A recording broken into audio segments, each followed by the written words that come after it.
And good evening. We begin Top Story tonight with that big breaking news. Alex Murdaugh found guilty on all counts in the murders of his wife and son. Judge Clifton Newman is inside the courtroom. We're going to listen in to hear what he has to say.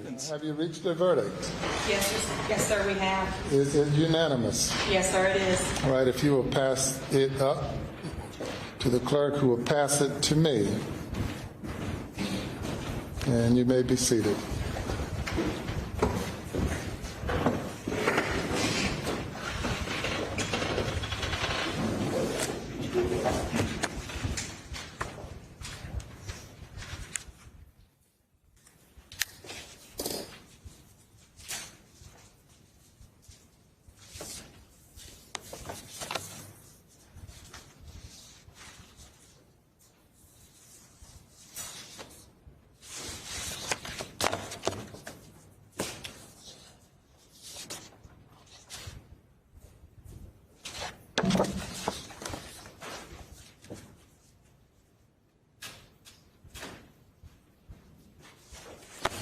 The defendant will rise. Madam Clerk, you may publish the verdict starting with the back, not with the, let's see, I'll tell you again. Starting with the back, flipping them over one by one. Okay.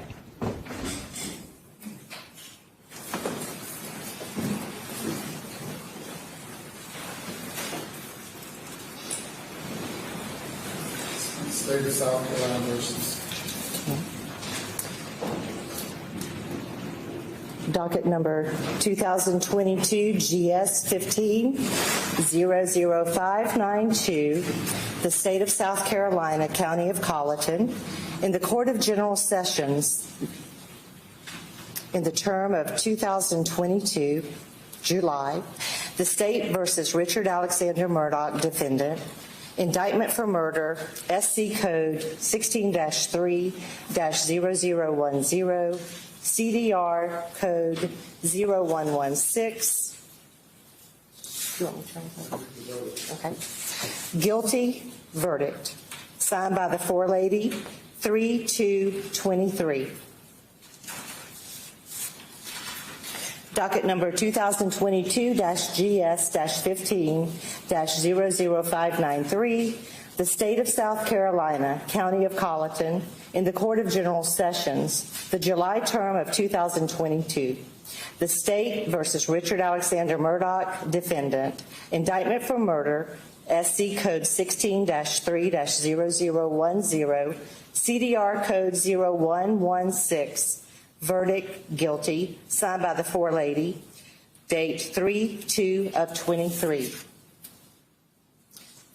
Docket number 2022-GS-15-00595, the State of South Carolina, County of Colleton, Court of General Sessions, July term 2022. The State versus Richard Alexander Murdaugh, defendant. Indictment for possession of a weapon during the commission of a violent crime. SC Code -16-23-0490, CDR Code 0549, verdict guilty, signed by the foreperson of the jury, date 3-2-23. Docket number 2022 GS-15-00594. The State of South Carolina, County of Colleton, Court of General Sessions, July term 2022. The State versus Richard Alexander Murdaugh, defendant. Indictment for possession of a weapon during the commission of a violent crime.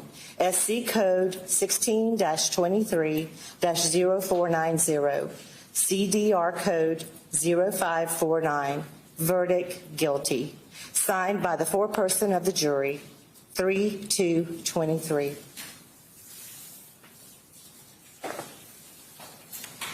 Thank you. Madam Forelady and members of the jury, if that is a verdict of each and every juror, please let it be known by raising your right hands. All right, thank you. Any individual polling requested? We do, Your Honor. Madam Clerk, you'll need to individually poll the jury according to their jury Juror numbers. Number 193. Was this your verdict? Yes, sir. Is it still your verdict? Yes. Juror 254. Is this your verdict? Yes. Is it still your verdict? Yes. Juror 326. Was this your verdict? Yes. Is it still your verdict? Yes. Juror 530. Was this your verdict? Yes. Is this your verdict? Yes. Juror 544. Yes. Was this your verdict? Yes. Is it still your verdict? Yes. Juror 572. Was this your verdict? Yes. Is it still your verdict? Yes. Juror 578. Was this your verdict? Yes. Is it still your verdict? Yes. Juror 589. Was this your verdict? Is it still your verdict? Yes. Juror 630. Was this your verdict? Yes. Is it still your verdict? Yes. Juror 729. Was this your verdict? Yes. Is it still your verdict? Yes. Juror 826. Was this your verdict? Yes. Is it still your verdict? Yes. Juror 864. Was this your verdict? Yes. Is it still your verdict? Yes. Your Honor, the jury has been polled. Thank you. The jury has been polled, and the verdict is a unanimous verdict. If you will bring the alternate juror out and have her have a seat in the audience, please.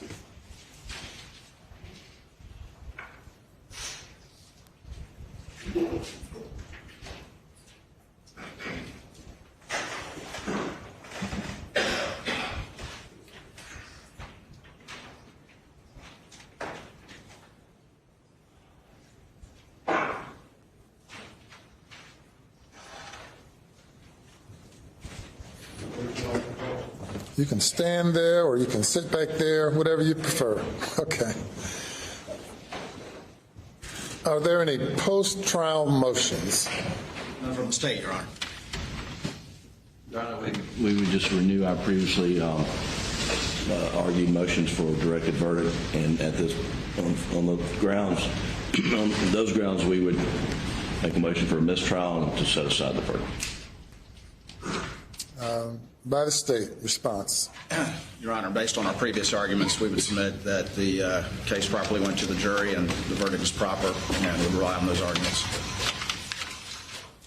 We've been here now 28 days, first few days of jury selection, and the remainder receiving testimony, an overwhelming amount of testimony and evidence that was presented to the jury for the jury's consideration. As I indicated to the jury during the jury charge, or the charge on the law, that this was a matter solely for the jury to determine.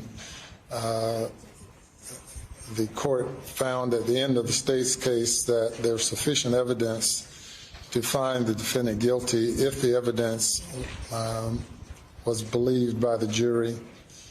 Likewise, at the end of the defense's case, when the motion was renewed, the court found that the evidence was sufficient for the jury to find the defendant guilty. The jury has now considered the evidence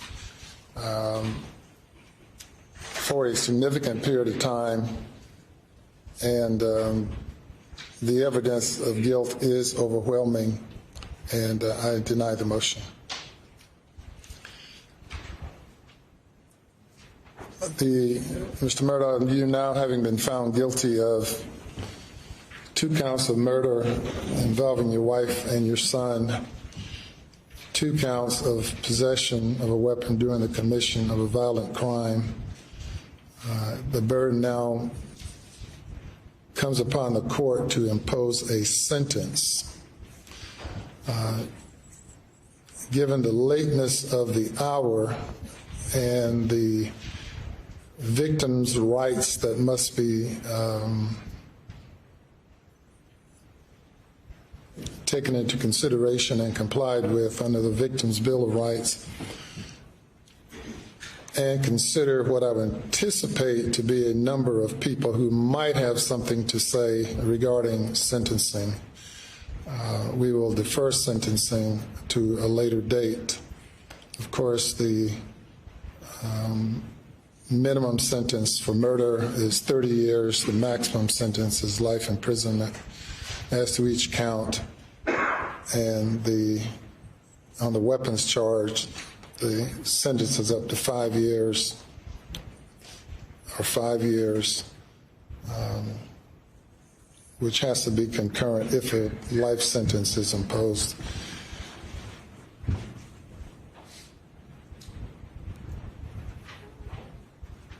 When would you all like to reconvene for sentencing? I would like to give everyone an adequate opportunity to prepare for it. State will be ready at 9:30 in the morning, Your Honor.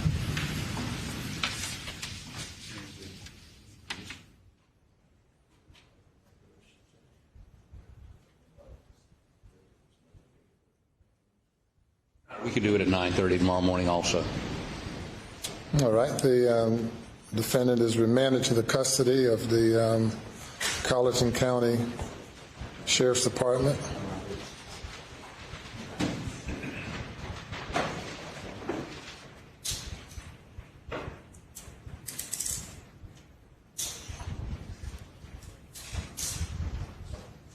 And he may be taken away.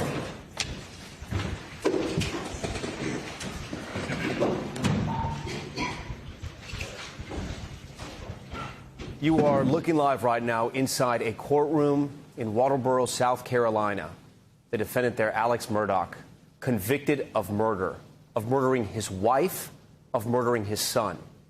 At minimum, he will spend at least 40 years in prison. At the age of 54, he's likely never to see a free day again. We will know more about his sentencing tomorrow. Here were the counts. He was guilty on every single count. The jury took less than 3 hours to deliberate. Angela Senadella is with me now. She called this thinking the verdict was going to be guilty because of the time the jury took. You're not surprised, but I'm sure you are, because the defense put in so much time. And like we said, the motive, the murder weapon, all of this was sort of missing. But there were enough lies and enough guilt in the eyes of the jurors to convict him. When I look at the closing arguments, I was surprised. I thought the defense did an amazing job showing reasonable doubt, showing how the prosecution did not meet the burden of proof. However, when the jury comes back this fast, it means they're not sitting around debating that 7 hours of closing. They made a gut decision based off of what was the crux of the entire trial, which was Alex Murdaugh on the stand himself saying, I lied, I lied, I lied, I lied. I think it comes down to the Snapchat video, the fact that he lied and only admitted to it when he was cornered up against a wall, and I think that that is what sunk him. You know, Mark, you did have that Snapchat video where his voice was recorded. You had the jurors take that field trip, right, to the murder scene where they got to walk around the airplane hangar. They got to walk around the kennel. They got to see where these two people died. Again, Alex Murdaugh's own relatives, his wife, his son. And they heard from Alex Murdaugh on the stand. One of the jurors even handed him a Kleenex when Alex Murdaugh was crying on the stand, but they didn't believe what he had to say. They didn't believe his story. Do you think the prosecution did a good job? They obviously got the verdict they wanted. Well, obviously they did a fine job because they convinced these jurors beyond the exclusion of every reasonable doubt, the highest burden under the law. And these jurors took very carefully what this guy was saying, and they didn't buy it. They also said, okay, if not him, who? Someone from 4 years ago who's upset about a boating accident came into this compound knowing that the wife and the son would be in the kennel at that moment, not bringing any weapons, utilizing the family's guns to kill them, and then getting away undetected. That also made no sense. That said, there was definitely a lot of reasonable doubt. I could have easily seen this going the other way. Mark, I want to go back, and I'm going to ask our director to take us back to the moment when they said guilty in court the first time they read that out loud, and Alex Murdaugh was sitting there stone-faced, reacting to that news. And I wanted to ask you what you thought of the body language. You have been with clients who have been found not guilty. I don't know if you've ever been with clients that have been found guilty. But what did you read from this? And I know you're not a body language expert, but how did you interpret this? It was sort of a strange reaction for a person who told everyone for years he was innocent. Not to me, because first of all, he's a trial lawyer. He's been in that situation numerous times. He knows you're not supposed to react. He knows the cameras are watching, so he wants to deprive anybody of any kind of emotion and any kind of reaction. Number two, he also knows what he did.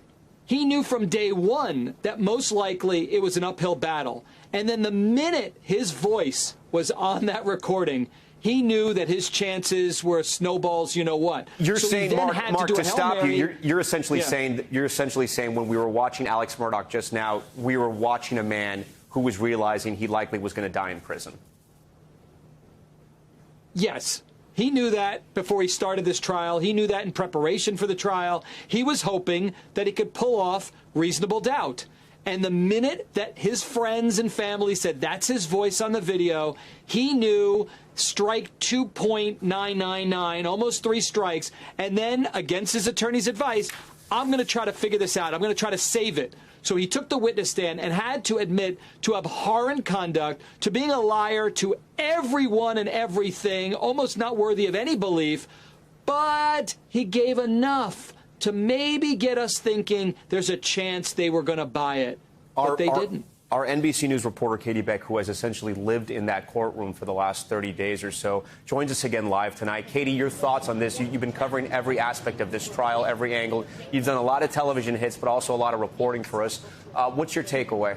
The prosecution really centered a lot of their case. Well, I think as soon as I heard, Tom, that this verdict was back within 3 hours, there was a part of me that immediately thought this has to be a guilty verdict. There's so much evidence to review. If there was anybody that was on the fence, it would take hours to go through all of those 800 exhibits and 75 witnesses we heard from, 6 weeks of testimony. It was a mountain of evidence that had to be reviewed. If there was any question, clearly there was no question. Clearly this was beyond a reasonable doubt for this jury, and clearly they didn't mind that this motive was sort of a steep hill to climb and hard to digest. The state doesn't have to prove motive. They don't have to prove why he did it. They just have to prove beyond a reasonable doubt that he did do it.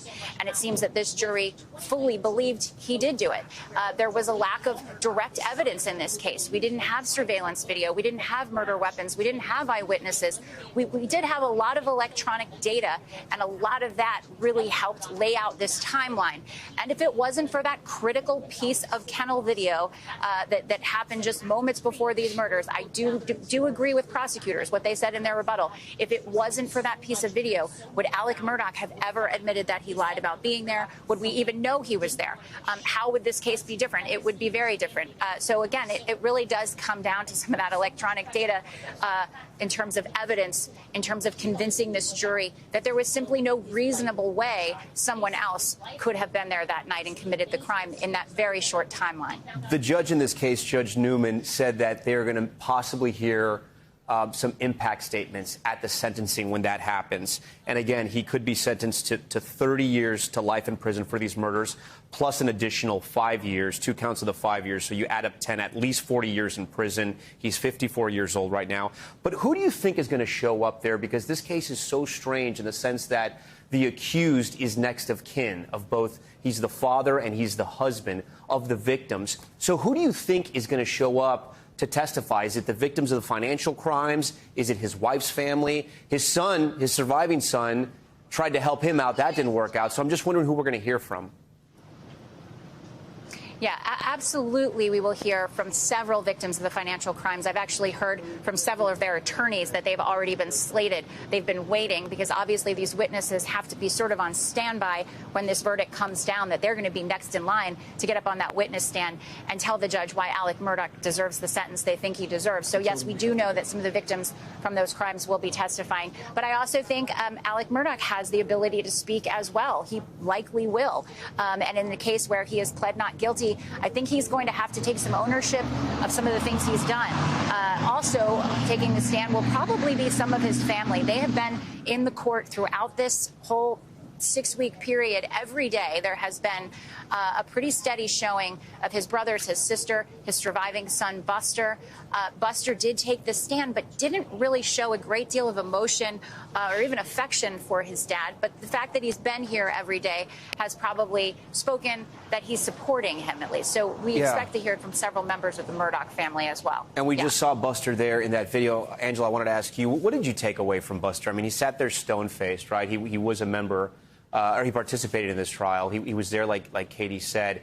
Also sort of a strange reaction, and I don't know if there's a right reaction to this, but I mean, you can't imagine what this young man is going through. His father accused of killing his brother and his mother. It's so tragic, and I actually think we're going to see Buster making a victim statement and likely requesting leniency on behalf of his father, saying this is my only remaining immediate family member, whether or not he is a defendant here. Yeah.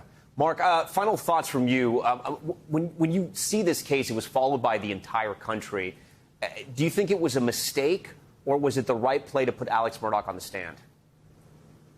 He needed to testify. He was behind the 8 ball. They would have convicted him for sure. Him testifying, he had to do that to explain why he was at the kennel and explain all these other things.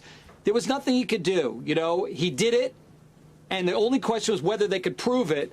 And they had difficulty proving it because he had time to get rid of valuable evidence. That's the bottom line. And you know what? The jurors saw through it. Good for them. Okay, Mark Eiglarz, we appreciate it. Katie, I want to go back to you now. What's the sense there? There's been a lot of people that have been in and out of that courtroom that have been following this trial, both obviously people connected to this case, but also just trial watchers. What was the atmosphere inside when the verdict was read? It was interesting. Sometimes when these verdicts are read, there's gasps but it was silent. It was sort of interesting.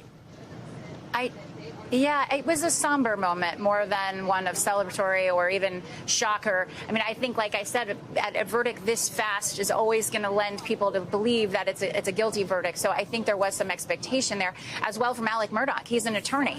He's tried these cases, so he probably had some expectation. But I think, Tom, the really important part for people here locally is that the Murdaughs had a legacy. They were the justice system in Low Country. They had so much influence and so much power through so many generations. And this is really the end of that chapter. This is a legacy that has been badly blemished beyond repair.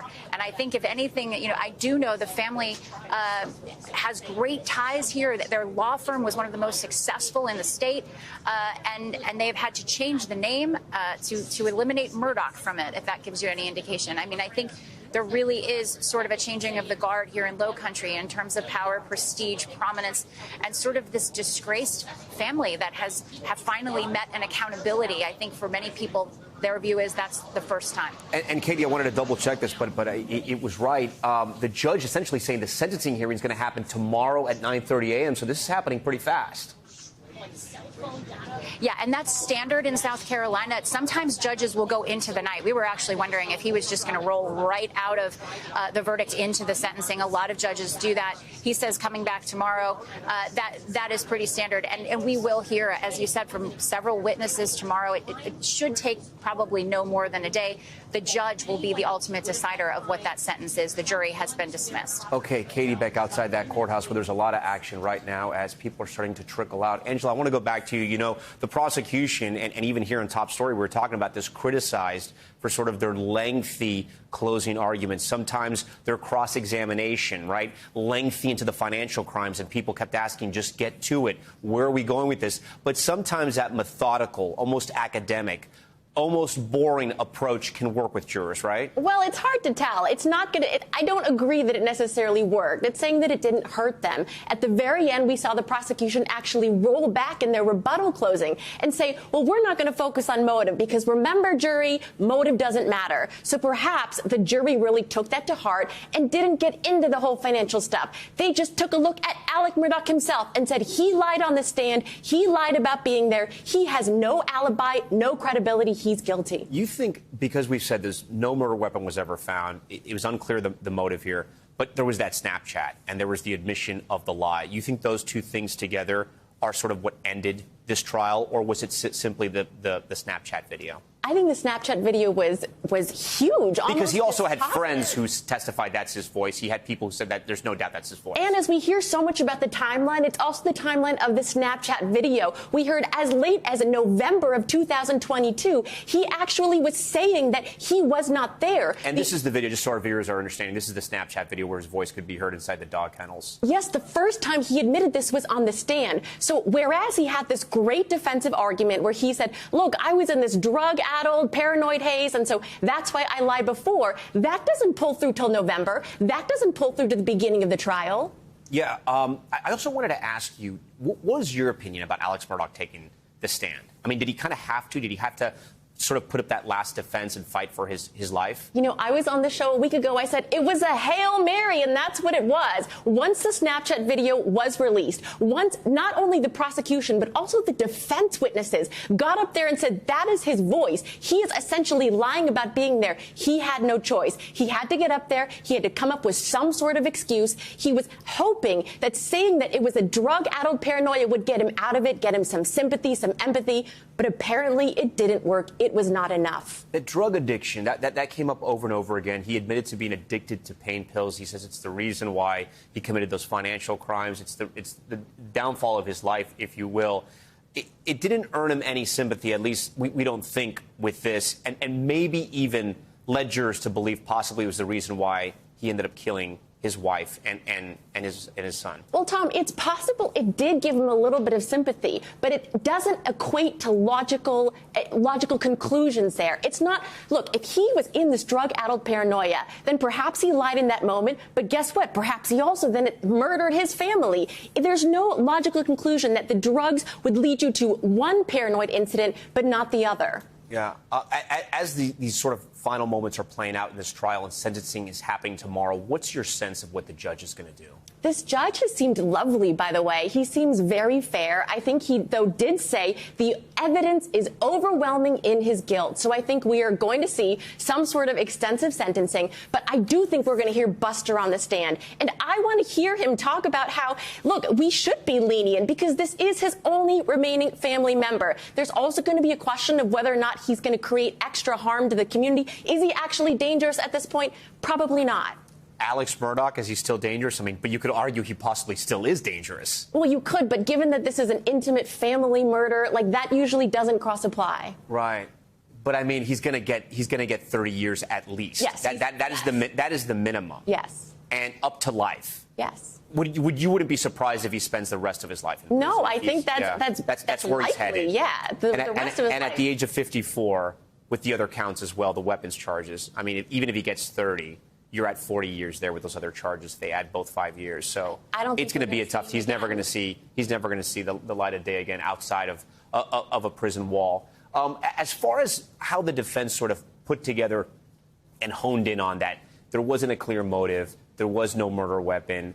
Even the timeline was kind of strange. The clicking off or the locking of the cell phones, it was a stretch, and they tried hard, but obviously it didn't work.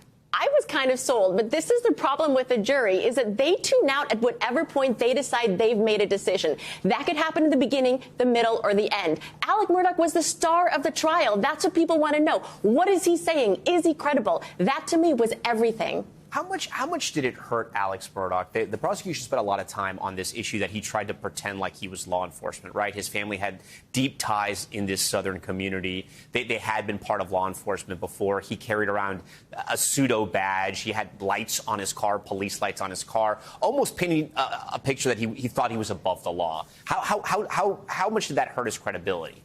I thought that they really honed in too much on that, because if we're talking about relatability, look, I have lots of friends who try to pretend they're law enforcement or try to pretend they're different things to get out of things. Like, that's not so far believable that that would relate to murder, that would result in a murder. So to me, that was not dispositive, but clearly maybe the jury bought it. Yeah. How quickly you think the jury made up their mind? Pretty fast, as far as like in the middle of the trial, not deliberating, but as this trial was ongoing. You think the Snapchat and the admitting that that was his voice in the video was game over? I do. I think the moment he took the stand, they looked at him, they looked him in his eyes, they tried to judge whether or not those tears were real. Right. They tried to see whether or not his excuses were real. The moment they decided he was a liar, I think he was done. Okay, we're going to continue our coverage of the Alex Murdaugh guilty verdict when we come back. We're going to take a short break.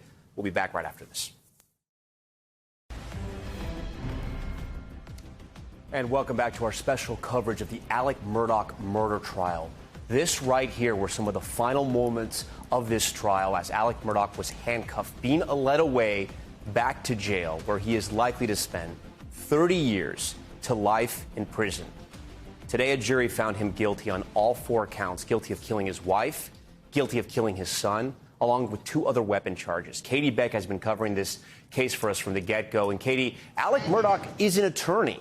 And the question has to be raised how much he helped his case, if any. He was a different type of attorney, but somebody who knew the South Carolina legal system very well, somebody who took the stand to defend his freedom and defend his own life. It clearly did not work. But how much of a role do you know if he had in his own strategy in his legal defense? You know, from inside the court, it seems that his relationship to Jim Griffin, his defense attorney, is very good. And it seems like it was possibly always the plan that Murdaugh wanted to testify in his own defense, despite what his lawyers might have been advising him to do. I think he thought he knew best. He's an attorney, and he thought he could put it in his own words and explain it to the jury. The problem is that the prosecution laid out an incredible amount of evidence challenging his credibility, showing this pattern of lies and inconsistencies. And once he got up there, it became more and more clear to the jury that he's willing to lie about finances. He's willing to lie about drug use. He's willing to lie about a botched suicide plot. Why wouldn't he lie about a murder? I think the credibility issue is what went to the heart of their decision. It was just hard to believe him after hearing over and over again in court that he lied so regularly and with such ease. Katie, we heard that he lied. We heard that he owed his own close friends money. But did people who knew Alex Murdaugh best, did they think he could ever do this, right? Because the defense tried to paint this picture of a family man who loved his wife, who loved his son, had no reason whatsoever to kill him. And yet now a jury of his peers has found him guilty of murdering his wife and son, which is just something, as you look at these family photos, you can't believe how someone could do this, right? And the manner in which he did this, shooting them at close range with assault-style rifles, and then trying to hide all the evidence, hide the murder. The people that knew Alex Murdaugh, did they think he was capable of this? No, I think they didn't. And I think they testified to that. I think they said this was by all counts a loving family. I've never seen Alex Murdaugh even raise his voice to his son or his wife. And we spent a great deal of time with their family. We would have had access. We would have seen this. We would have known. I think a lot of them expressed grief and shock that this was someone they were great friends with and really thought they knew. And then after all of this that had come out, they were really dismayed at what they had learned. Even, Tom, in my reporting, I've been here on the ground in South Carolina for the better part of 2 years doing this story, long before this trial, talking about Alex Murdaugh. And when you talk to people in restaurants, you talk to people on the street, everybody knows him. Everybody knows who he is and what he does. And most people have a pretty fond assessment. They say he's a pretty nice guy. And a lot of them have been represented by him at some point or had family members represented by him at some point. So, you know, there was some elements of charm and some elements of likeness that he had in this community. So it wasn't, you know, I remember one of the first hearings I went to on his financial crimes, one of the bailiffs seemed to be crying. And I asked her later in the hearing if she was upset, and she said, you know, we all really like Alex. You know, he's really nice to us. When he comes into court, he asks us about our families. And that stands out to me in my mind because I think about the fact that, you know, in this light, he does look like a liar. He does look like a cheat. He does look like a murderer. But there were a lot of people in this community who trusted him and liked him prior to that. Yeah, you just can never understand the extent of sin in a single man. I do want to get to Danny Savalos. He's our NBC News legal analyst, one of our legal eagles who has spent a lot of time looking at this case, talking on television about this case. Danny, I want to get your initial reaction to the guilty on all counts verdict. I believe this would be a guilty verdict, but Tom, as the jury files in, you're standing next to your client, the words you're waiting for, either the N or the G, the not and the G sound, and you just don't know until it gets announced. And you're just listening for those consonants.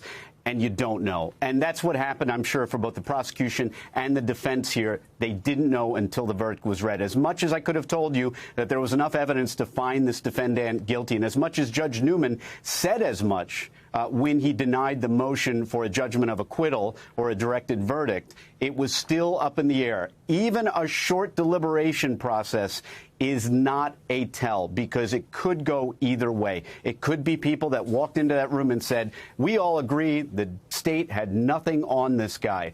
But I still rather lean towards the actual result, guilty, if for no other reason than, number one, there was plenty of circumstantial evidence, and this is a defendant who took the stand and admitted that he lied about almost every aspect of his life. So it's reasonable to conclude that the jury didn't find him credible, because he's not credible.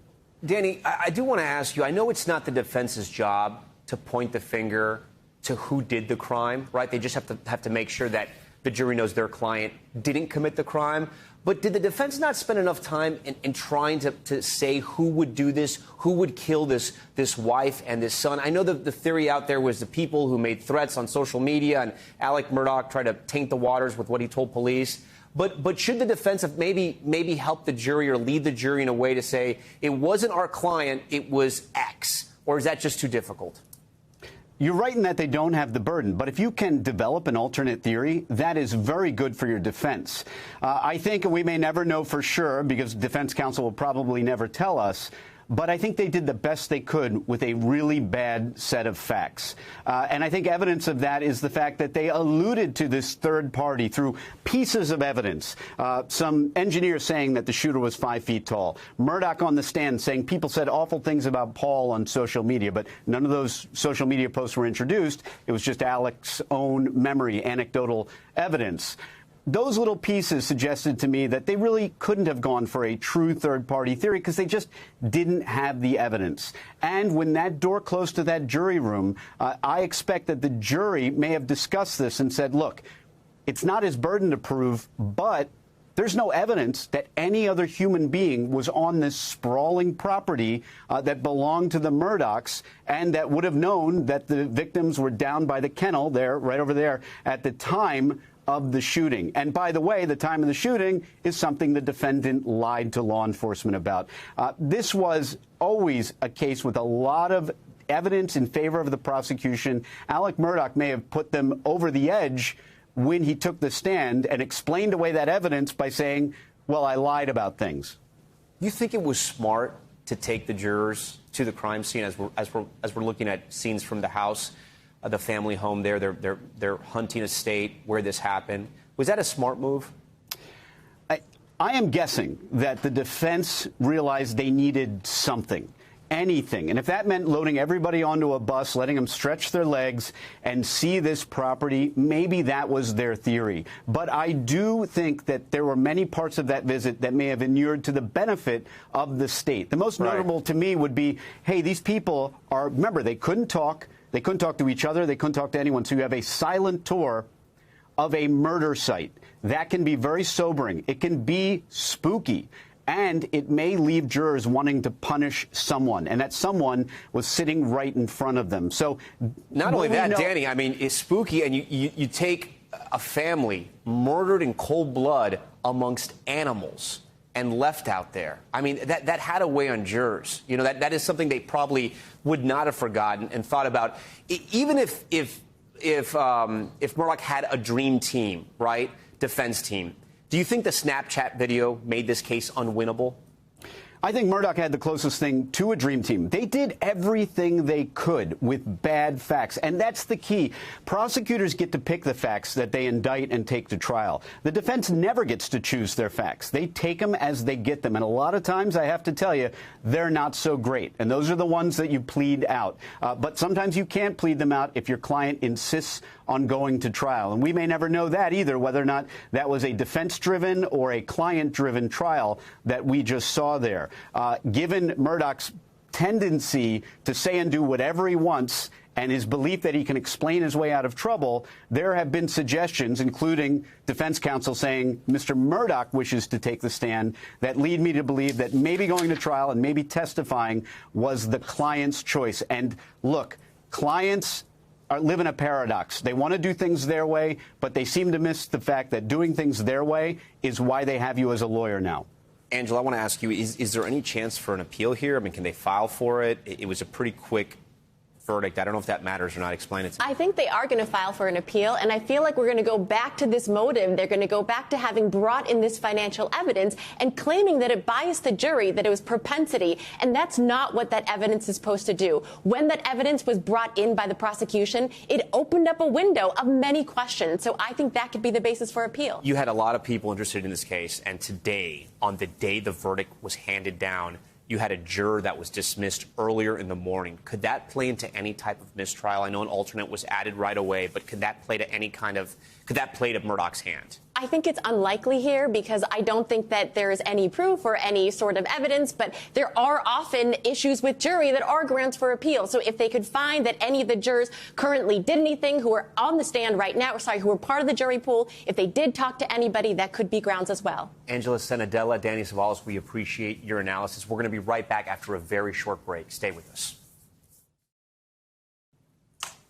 Okay, we are back with more news. Another major headline tonight. A dangerous storm system has brought reported tornadoes and quarter-size hail to parts of the South. Take a look at this funnel cloud captured on a live stream near Sulphur Springs. The video also showing a hailstorm in Gainesville, Gainesville, Texas, about 70 miles north of Dallas.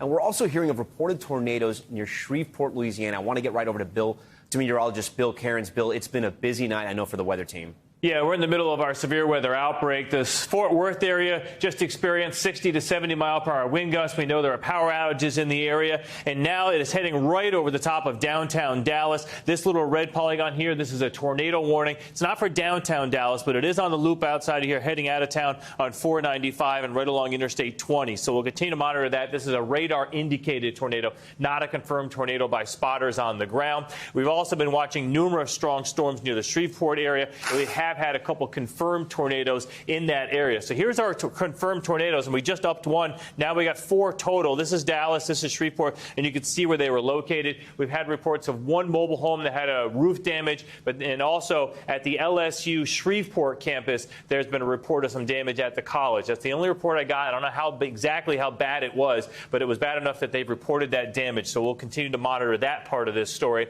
And our watches go out and have been extended through southern Arkansas and northern Louisiana until midnight. So the sun is down, and now we're into that, that eerie portion of the forecast where you get these possible tornadoes late at night. And also, these gusty winds with this are going to go through. And there's a new tornado warning just north of Austin here also. So again, this is the most active portion of our expected severe weather outbreak. We're going to take these storms tonight into Arkansas and northern Louisiana. As we mentioned, they won't even arrive to areas like Memphis and Greenwood, Mississippi, until we get to probably about midnight to 2 a.m. So this is going to continue through the evening. That's the severe portion today. Tomorrow, Tom, we do the same exact thing. Not as many tornadoes tomorrow, but a lot of wind damage. I mean, look how huge. From Cincinnati all the way to Montgomery, including Atlanta and Charlotte and Chattanooga, and isolated tornadoes here. But again, the big story right now, we know confirmed damage at the College of LSU Shreveport, and that tornado warning just outside of Dallas at this hour. Yeah, and all of these nighttime tornadoes, you're just worried about what we're going to find when the sun comes up. Bill Cairns, we appreciate you and your team's work tonight. We're going to be right back with more on the Alex Murdaugh murder verdict coming up after this. And welcome back. We continue to cover the Alex Murdaugh guilty verdict. We'll have more on that in a moment. But we want to get to some political news and the headlines coming out of the annual conservative conference CPAC.